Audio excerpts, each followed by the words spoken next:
Hello, Humanities 510. This is a video welcome to week 3 for your grad class.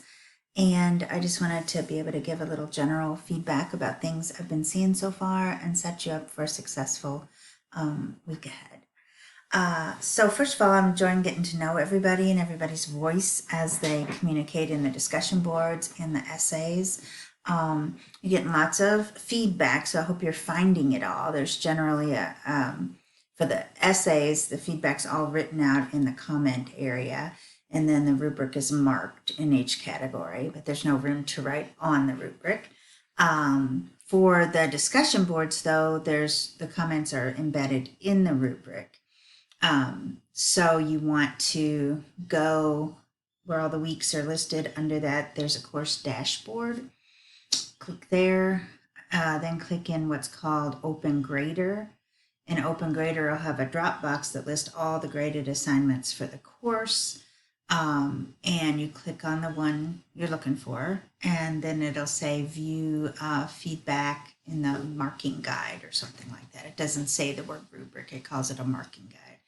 And when you do that, the rubric pops up with anything I wrote under each category there for you. So you can get a sense of if you got all the points or lost points for the initial post, for responses to others, for writing mechanics, things like that. So make sure you're finding all your feedback.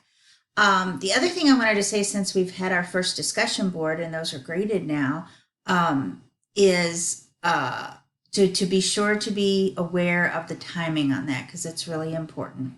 Initial post by Wednesday night, discussion board closes Saturday night at midnight. And then I'm usually right on those Sunday morning to grade, because I have all my undergrad, like 56 undergrads coming Monday morning to grade, along with, like this week, another assignment from you guys. So I have to get done what I can get done, right away.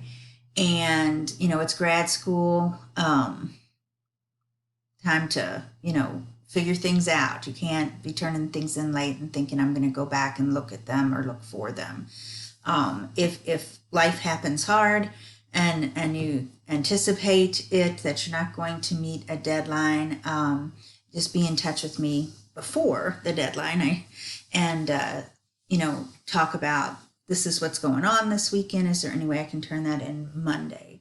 And, that anything reasonable will be fine. And certainly as long as it's not habit and all that, because you really do need to figure out, if the grad program is going to work for you, that you can fit it in around your life and do things on time. I'm into the essays now, kind of just got started. I've only done a couple, and I'm seeing an improvement over last week in terms of getting the tone right and not using the I and the me too much. So that's good. And it's interesting to see you guys synthesize what you've been reading and then be able to say, here's my argument for why the humanities matter and should still. So that's kind of where we've gotten to. And just the ideals in this first class that we're trying to stress for you guys is that you are processing and able to synthesize the reading, that you can get the formatting right. It goes back and forth on these assignments in this class between MLA and APA, and I know that messes with your mind. It does with mine too when I'm grading, and having to be like, oh no, this is that one. But that's because depending on your track in the master's degree and all, some of your classes will use APA and some will use MLA. The good thing is, going forward, a class will wholly be one or the other, so you won't be bouncing back and forth each week. There's good guides at the Al Purdue and such. I'm linking some of you to those in your comments if needed. So academic tone, formatting, and just language that's concise and direct. And I know that kind of goes against student mentality, at least undergrad mentality, when they're thinking, how do I fill up this page and get to the page limit?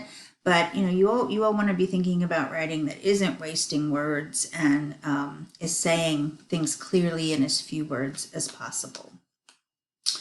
So week 3, well, we extend this Why Humanities discussion now to you guys finding some resources and sharing them with each other. And this is something that you'll be doing throughout the program in the discussion boards. I know a lot of people are hesitant to even give full points on the discussion board unless your responses to other people include attaching an article you found or some other resource, a video, something you found that relates to their initial post as a way of extending the conversation. Asking questions is another great way to do that. I saw some of you guys doing that this week.